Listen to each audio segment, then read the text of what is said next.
참사가 일어난 광주 화정동 아이파크 아파트에 금매를 찾는 투기꾼들의 문의가 쏟아지고 있어 눈살을 찌푸리게 하고 있습니다. LG에너지솔루션 공모 흥행에 LG화학 주주들이 눈물을 보이고 있습니다. 어떻게 된 영문인지 앵커 리포트에서 알아봅니다. 금융당국이 셀트리온 분식회계 의혹을 다음 달 논의합니다. 거래 정지 가능성도 관측됩니다. 올해 설 차례상 비용이 24만 290원이 오른다는 전망이 나왔습니다. 작년보다 10,000원 정도 오른 수치입니다. 센 경제 라이브 시작합니다.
시청자 여러분 안녕하십니까? 센 경제 라이브 출발합니다. 오늘의 첫 소식입니다.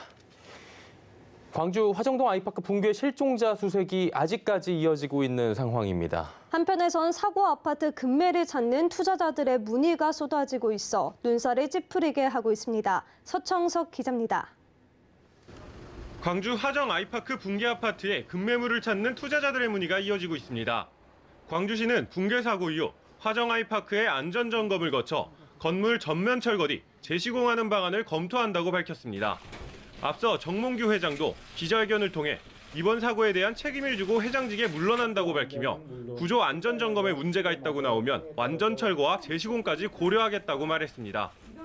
이에 완전 철거 후 재시공 시 가격 상승을 노린 투자자들이 급매물을 찾고 있는 겁니다. 한 부동산 정보 사이트에선 실시간으로 1,200여 명의 사람들이 사고 아파트 매물을 확인하기도 했고 인근 공인중개사에도 매물 문의가 끊이지 않고 있습니다.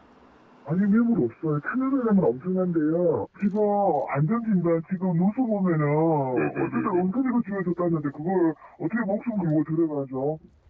올해 11월 입주 예정이었던 광주 화정 아이파크는 지역 내 최고 경쟁률과 최고 분양가를 기록한 바 있습니다.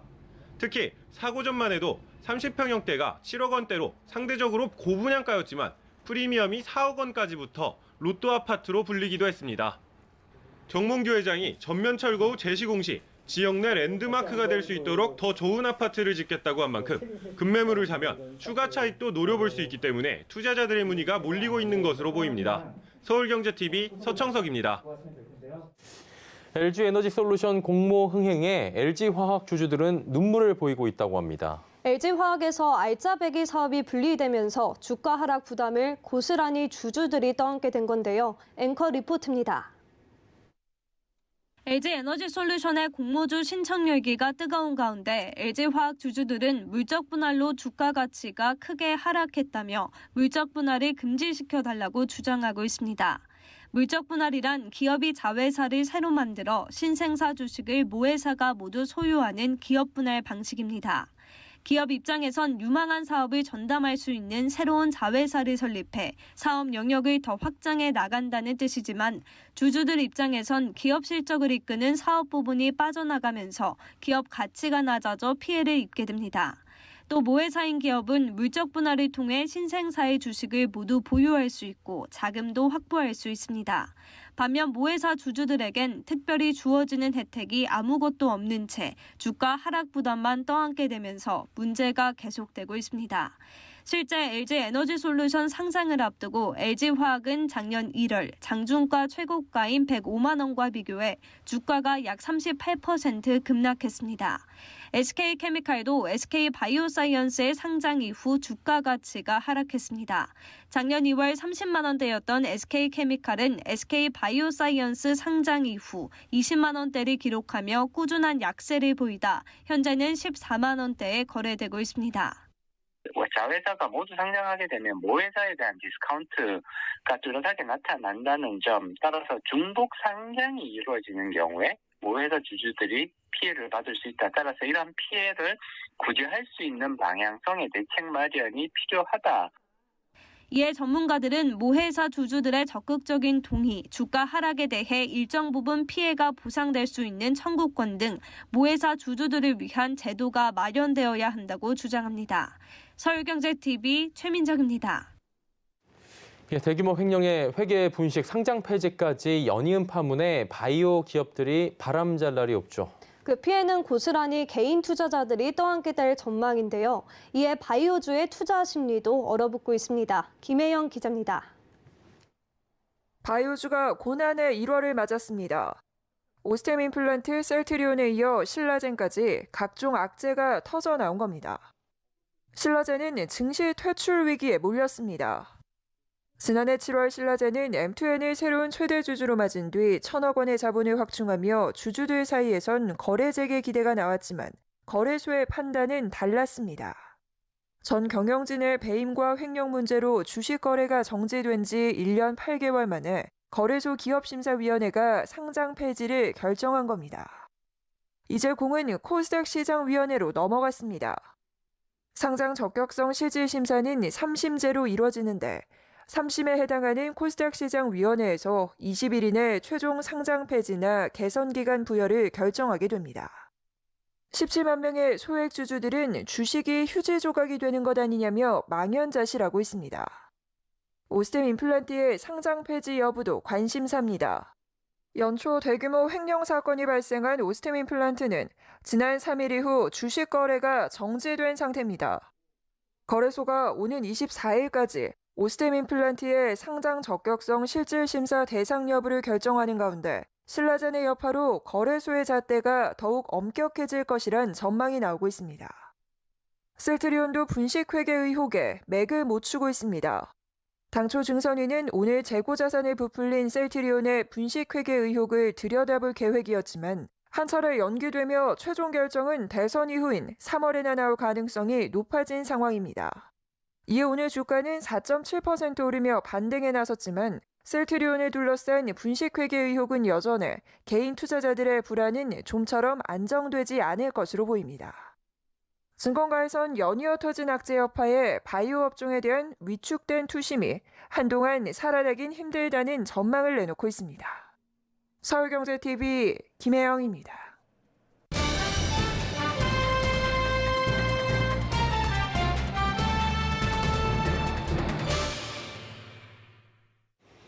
셀트리온 그룹 분식 회계 의혹에 후폭풍이 계속되고 있는 상황입니다. 좀 시끌시끌한데요. 심한 경우에는 거래 정지 가능성도 점쳐지고 있는 상황입니다.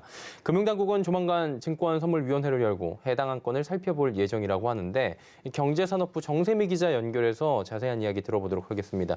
정 기자 나와 있습니까? 네, 안녕하세요. 회계 논란이 좀 재점화가 됐거든요. 지금 논란도 상당한 것 같습니다. 금융위가 회계 처리 기준 위반 여부에 대해서 곧 결론을 낼 것 같은데 지금 상황이 어떻습니까?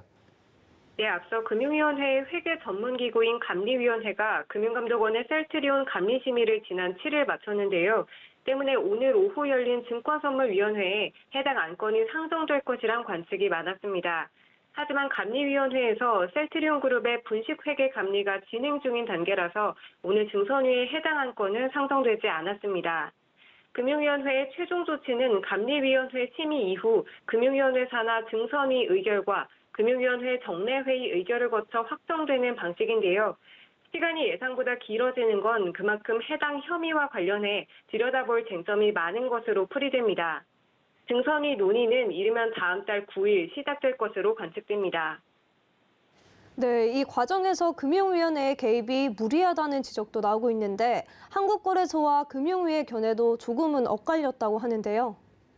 네, 일각에선 금융당국이 회계 혐의에 고의성을 입증할 충분한 자료를 갖지 못한 채 검찰 고발을 강행했다는 지적이 나옵니다. 금감원 주장의 핵심은 셀트리온 그룹이 고의로 분식회계를 저질렀다는 겁니다. 금감원은 셀트리온 헬스케어의 상장 직전 해인 2016년의 회계 처리를 주목하고 있는데요. 상장을 앞두고 실적을 부풀리는 분식이 있었을 것으로 의심하고 있습니다. 당시 바이오시밀러 의약품 허주마의 해외 약가 할인분을 온전히 반영하지 않았기 때문인데요. 하지만 셀트리온 헬스케어가 특례 상장 요건을 충족해 적자였다고 해도 상장에 무리가 없었다는 점을 고려하면 회계 처리의 과실로 인정될 수는 있어도 고의성을 입증하기는 어렵다는 지적이 나옵니다. 이외에도 금감원은 사후 정산 방식과 관련한 매출 회계 처리 위반, 의약품 손상 처리 문제, 특수관계자 거래 내역, 주식 공시 위반 등을 들여다볼 예정입니다. 이런 논란 때문에 셀트리온 주가, 그룹주 주가가 전체적으로 흔들렸는데 어제까지 신저가를 나란히 기록했었고요. 오늘은 다소 반등에 성공한 모습인데 어떻습니까?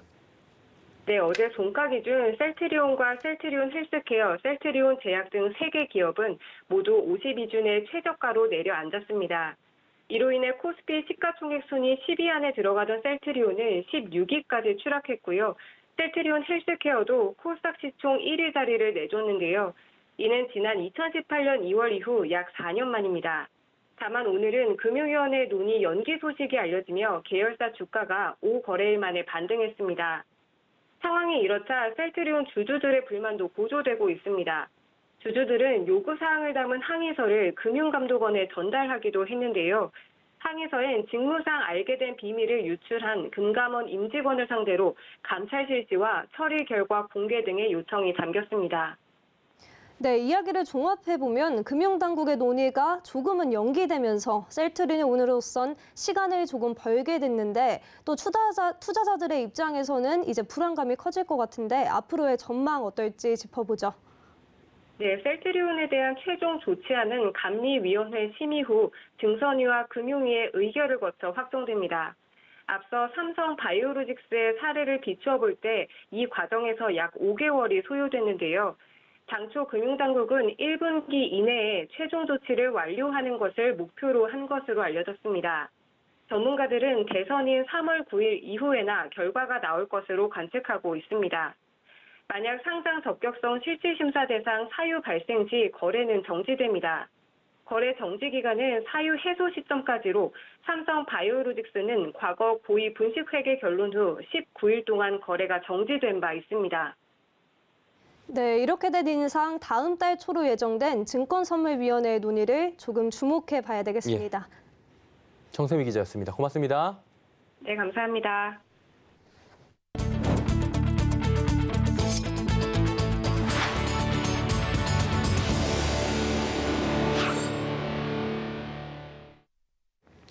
고승범 금융위원장은 예정대로 오는 3월 이 자영업자 대출 만기 연장과 원리금 상환유예 조치를 끝내기로 했습니다. 다만 자영업자를 위한 안전장치를 마련하겠다고 밝혔습니다. 2달 뒤 경제와 금융 여건이 녹록지 않을 것을 걱정해서인데요. 윤다혜 기자입니다. 코로나19 금융지원인 대출만기 연장과 이자 상환유예의 4번째 연장 가능성이 제기되는 가운데 고승범 금융위원장은 원칙을 강조했습니다. 고승범 위원장은 오늘 소상공인 부채리스크 점검 간담회에서 모두 발언을 통해 만기 연장 상환유예는 3월 말 종료하는 것을 원칙으로 한다고 밝혔습니다. 다만 고 위원장은 종료 시점까지의 코로나19 방역 상황, 금융권 건전성 모니터링 결과 등을 종합적으로 고려해 결정하겠다고 밝혔습니다. 금융권은 재작년 4월부터 코로나19 피해 중소기업, 소상공인에 대해 대출 만기 연장, 이자 상환 유예 조치를 시행해 왔으며 지난해 11월 기준 272조 2천억 원에 달하는 대출이 적용됐습니다. 사회적 거리 두기로 자영업자의 고통이 커지며 재작년 9월 말 종료될 예정이었지만 지금까지 6개월씩 3차례나 연장돼 오는 3월 다시 종료를 앞두고 있습니다. 금융당국이 이번에 재연장하지 않는 이유는 쌓이고 있는 자영업자의 대출 리스크 때문입니다.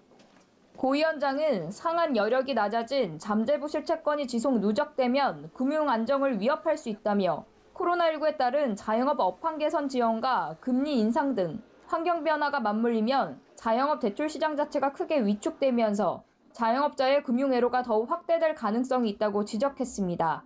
약 2년 동안 코로나19 충격으로 빚으로 버텨온 자영업자들은 점차 한계에 이르고 있는 상황입니다. 자영업자 대출자 10명 중 1명은 이미 3개 이상의 금융기관에서 대출을 최대한 끌었었고 대출액도 거의 6억 원에 이르고 있습니다. 금리가 계속 오르는 데다 코로나19에 따른 영업 타격까지 더 길어지면 자영업자의 채무 상환 능력은 더 떨어질 수밖에 없습니다. 서울경제TV 윤다입니다. 유통업계가 다가오는 설 대목을 겨냥해 고급화 전략을 펼치고 있습니다. 사전 예약 기간 동안 10만 원 이상 고가 세트의 매출이 증가한 만큼 프리미엄 선물 세트에 주력하는 분위기인데요. 김수빈 기자입니다. 설 연휴가 2주 앞으로 다가온 가운데 유통업계가 내일부터 설 선물 세트 판매에 본격 돌입합니다. 올해 설 선물 세트 트렌드는 프리미엄. 부정청탁금지법에 농수축산물 선물 가액 범위가 10만 원에서 20만 원으로 상향 조정되면서 고가 선물 세트에 대한 수요가 늘었기 때문입니다. 지난달부터 설 선물 세트 사전 예약을 시작한 이마트에 따르면 10만 원 이상의 선물 세트 매출이 30% 늘었습니다.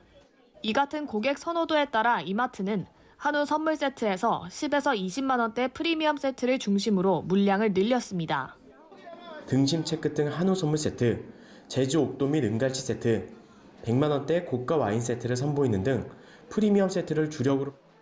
같은 날 설 선물 세트 본 판매에 나서는 롯데마트도 판매 기간 동안 프리미엄 선물 세트 물량을 20%가량 늘리고 10에서 20만 원대 선물 세트를 10%가량 확대했습니다. 특히 해당 가격대의 축산 수산 세트를 강화하면서 고강도 과일 세트를 비롯해 다양한 주류 상품도 보강했다는 설명입니다. 롯데마트 역시 사전 예약 기간 동안 10에서 20만 원 사이 선물 세트의 매출이 전년 동기 대비 52% 정도 늘어난 것으로 나타났습니다. 선물 가액 상향에 올해도 코로나19가 이어지면서 만남보다 선물로 대체하려는 수요가 여전한 상황. 이들 수요를 잡기 위한 유통업계의 경쟁이 치열해지고 있습니다. 서울경제TV 김수빈입니다. 올해 설 차례상 비용은 전통시장에서 장을 볼 경우에 4인 가족 기준 24만 290원이 든다는 전망이 나옵니다. 이는 지난해 23만 3,750원보다 2.8%가량 오른 겁니다. 조사 품목 중에 배와 곶감 등의 17개는 가격이 올랐고 시금치 등 나물류 12개는 하락했습니다. 코로나19 확진자 증가로 집밥 수요가 커지고 있는 가운데 기상 악화와 원재료값 상승 등으로 특정 품목의 가격이 강세를 보이고 있는 건데요. 한국물가협회는 정부가 향후 10대 성수품 공급량을 1.4배 확대할 방침이어서 수급 여건은 점차 나아질 것이라고 전망했습니다. 최근 수입차를 비롯해 국산차 브랜드가 앞다퉈 새 전기차 모델을 선보이고 있습니다. 이번에는 스웨덴 업체 폴스타가 국내 진출을 본격화하면서 폴스타2를 공개했는데요. 장민선 기자가 보도합니다. 지난해 연간 수입 전기차 판매량이 처음으로 2만 대를 넘어선 가운데 최근 수입차 국산차 브랜드가 잇따라 새로운 전기차 모델을 내놓고 있습니다. 스웨덴의 전기차 브랜드 폴스타는 지난해 한국 진출 선언에 이어 중형 세단 폴스타2를 출시하며 국내 시장에 본격 진출했습니다. 볼보의 고성능 차량을 생산하는 협력사였던 폴스타는 2015년 볼보에 인수됐다가 2017년 독립했습니다. 볼보와 중국 지리홀딩스의 합작사로 중국에서 자동차를 생산합니다. 이번에 선보인 폴스타2는 브랜드 최초의 100% 순수 전기차로 폴스타2에는 LG 에너지 솔루션사의 배터리가 탑재됩니다. 롱레인지 싱글 듀어 모터 2개 모델 모두 배터리 용량은 78kWh로 1회 충전 시 최대 417km를 달릴 수 있습니다. 정지 상태에서 100km/h까지 가속하는데 불과 4.7초에 불과합니다. 롱레인지 듀얼 모터의 최대 출력은 408마력, 최대 토크는 660Nm로 동급 최고 수준으로, 싱글 모터는 최대 출력 231마력, 330Nm의 동력 성능을 발휘합니다. 충전은 150kW 급속 충전 기준 10%에서 80%까지 30분 만에 충전 가능합니다. 브랜드가 지향하는 지속가능한 모빌리티 시대로의 전환을 앞당기는 역할을 수행하며 현재 총 19개 국가에서 판매가 되고 있습니다. 폴스타 외에도 올해 다양한 전기차들이 출시되며 시장에서의 경쟁이 더욱 치열해질 전망입니다. 2030년 100% 전기차 생산을 선언한 볼보도 새 모델을 공개한다고 밝혔고 독일의 벤츠, BMW, 아우디, 폭스바겐 역시 한국 시장 공략에 나섭니다. 또 기아는 상반기에 신형 니로 EV를 선보이고 현대차는 두 번째 전기차 모델 아이오닉 6와 GV70 전동화 모델을 출시할 계획입니다. 서울경제TV 장민선입니다.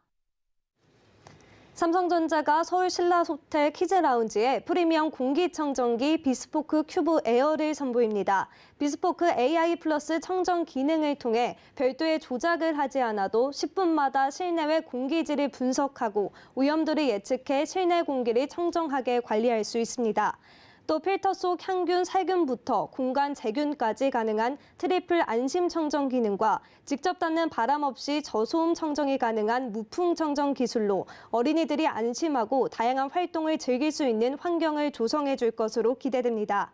삼성전자는 이곳에 포터블 스크린 더 프리스타일도 비치해 키즈 라운지에서 진행되는 다양한 프로그램에 어린이들이 흥미롭게 참여할 수 있도록 지원한다는 방침입니다. 앞으로는 인터넷이 먹통될 경우에 배상 기준이 달라지게 됩니다. 공정거래위원회가 10년 넘게 유지돼 온 초고속 인터넷 통신장애 손해배상 기준을 바꾸기로 한 건데요. 문다혜 기자입니다. 공정위가 올해 안에 초고속 인터넷과 이동통신 장애 보상 기준을 담은 초고속 인터넷 통신망 서비스업과 이동통신 서비스업 소비자 분쟁 해결 기준을 정비한다고 밝혔습니다. 현행 기준이 마지막으로 개정된 시점은 각각 2011년, 2018년이어서 현재 상황과는 상당한 괴리가 있다는 겁니다. 소비자 분쟁 해결 기준은 소비자와 사업자 사이에 발생하는 분쟁을 원활하게 해결하기 위한 합의 또는 권고의 기준. 현행 초고속 인터넷 통신망 서비스업은 3시간 이상 또는 월별 누적 시간 12시간을 초과해 서비스 중지 또는 장애로 인한 피해를 입을 때, 이동통신 서비스업은 연속 3시간 이상 또는 1개월 누적 6시간 이상 서비스 중지 또는 장애로 인한 피해가 기준입니다. 손해배상액은 서비스를 받지 못한 시간에 해당하는 기본료와 부가 사용료의 6배에 상당하는 금액을 최저 기준으로 삼도록 했습니다. 이에 공정위는 통신장애가 발생했을 때 소비자에게 어떻게 보상하는 것이 적절한지 기준을 다시 검토한다는 방침입니다. 이와 별건으로 공정위는 통신 3사의 손해배상 관련 이용 약관에 불공정한 부분이 있는지 조사하고 있습니다. 작년 10월 KT 통신장애 사태 이후 KT가 내놓은 보상안 규모를 두고 논란이 일자 시민단체가 공정위에 통신 3사의 불공정 약관을 심사해달라고 청구했기 때문입니다. 통신 3사 약관 중 통신사들의 책임 있는 사유로 연속 3시간 이상 또는 1개월 누적으로 6시간을 초과해 서비스를 제공받지 못할 경우 서비스를 제공받지 못한 시간에 해당하는 월 정액과 부가 사용료의 8배에 상당한 금액을 기준으로 손해배상한다는 조항 등이 소비자에게 불리하다는 이유에서입니다. 서울경제TV 문다혜입니다. 홍남기 경제부총리가 올해 사전청약 물량 7만 호를 공급하겠다고 말했습니다. 이는 작년 대비 2배의 수준입니다. 홍 부총리는 오늘 정부 서울청사에서 부동산 시장 점검 관계장관 회의를 열고 올해 주택 사전 청약의 위상과 역할을 한층 강화하겠다며 이같이 밝혔습니다. 특히 올해 물량 중 절반이 넘는 3만 8천 호는 선호도가 높은 민간 물량으로 공급될 계획입니다. 또 국민 체감도를 더욱 높이기 위해 매월 사전 청약을 시행하겠다고 밝혔습니다.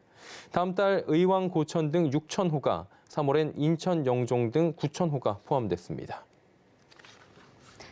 이달부터 기초연금 기준연금액이 30만 7,500원으로 인상됩니다. 노인 단독 가구는 월 최대 30만 7,500원을 받고 부부 가구라면 월 최대 49만 2천 원을 받게 됩니다. 보건복지부는 지난해 소비자 물가 상승률을 2.5% 반영해 2022년 기초연금의 기준연금액을 지난해보다 7,500원 오른 30만 7,500원으로 정한 고시를 확정하고 이달 20일부터 시행한다고 밝혔습니다. 이에 따라 현재 기초연금을 받고 있는 어르신 595만 명은 오는 25일 지급되는 1월 급여부터 인상된 기초연금을 받게 됩니다. 다만 국민연금 수령액과 배우자의 기초연금 수급 여부, 소득 인정액 수준 등에 따라 기초연금이 일부 감액될 순 있습니다. 센 경제라이브 저희가 준비한 소식은 여기까지입니다. 함께해 주신 시청자 여러분 감사합니다.